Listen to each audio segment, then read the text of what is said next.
Halo semua, kembali lagi di video kita yang membahas tentang fintech dan investasi digital. Nah, di part pertama kita sudah bahas bagaimana fintech bisa muncul dan bikin dunia keuangan itu berubah total. Ya, sekarang kita lanjut ke hal yang lebih spesifik lagi, yaitu robo-advisor. Ini bagian yang menarik karena di sini nih teknologi digital itu benar-benar ambil peran yang besar dalam investasi. Betul, nah robo-advisor ini sebenarnya sistem digital yang bisa bantu investasi kita secara otomatis. Jadi kalau dulu itu kita butuh manajer investasi buat mengatur portofolio, sekarang bisa dilakukan sama sistem berbasis algoritma. Ya, cara kerjanya juga sederhana tapi pintar. Biasanya pas pertama kali daftar, kita isi dulu beberapa pertanyaan kayak berapa penghasilan tak, berapa umur tak, terus apa tujuan kita investasi, sama seberapa besar resiko yang bisa kita tanggung. Nah, dari jawaban itu, sistem itu langsung menganalisis dan buatkan rekomendasi portofolio. Jadi kayak punya asisten keuangan pribadi tapi versi digital. Iya, tapi yang keren sistem ini itu bukan asal pilih. Jadi pakai model matematis dan statistik untuk menentukan proporsi investasi yang pas.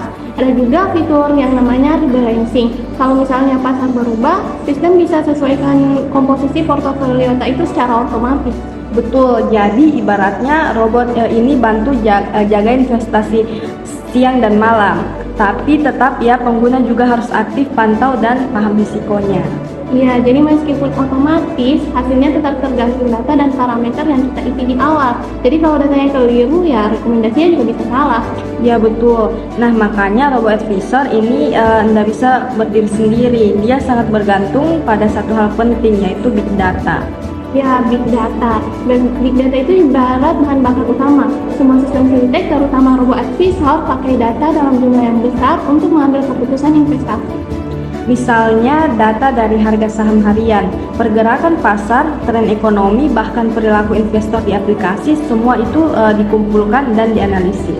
Ya, jadi kayak kalau kamu sering beli reksadana jenis tertentu, sistem bisa belajar dari perilaku tak dan kasih rekomendasi baru yang lebih cocok. Itu yang disebut machine learning dalam konteks investasi digital.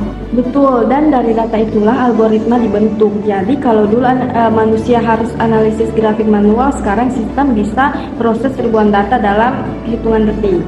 Tapi di balik semua kecanggihan itu ada juga tantangan besar. Soalnya kalau datanya tidak akurat atau bias, sistem bisa salah ambil keputusan. Itu bisa berpengaruh langsung ke hasil investasi Kak. Nah iya, makanya perusahaan fintech harus punya data governance, sistem pengelolaan data yang jelas mulai dari sumber, penyimpanan, sampai penggunaannya. Iya, dan di Indonesia sendiri itu ada OJK yang mengatur itu supaya perusahaan fintech jaga privasi dan keamanan data nasabah.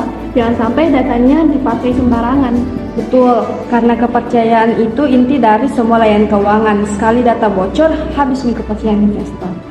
Jadi kalau dari ringkas, robo-advisor itu sebenarnya perpaduan antara teknologi, algoritma, dan data. Ketiganya kerja bareng buat bantu investor ambil keputusan yang objektif dan efisien. Iya, dan yang paling penting sistem ini bikin investasi jadi lebih terjangkau. Biayanya kecil, bisa dijalankan otomatis, dan cocok buat investor pemula.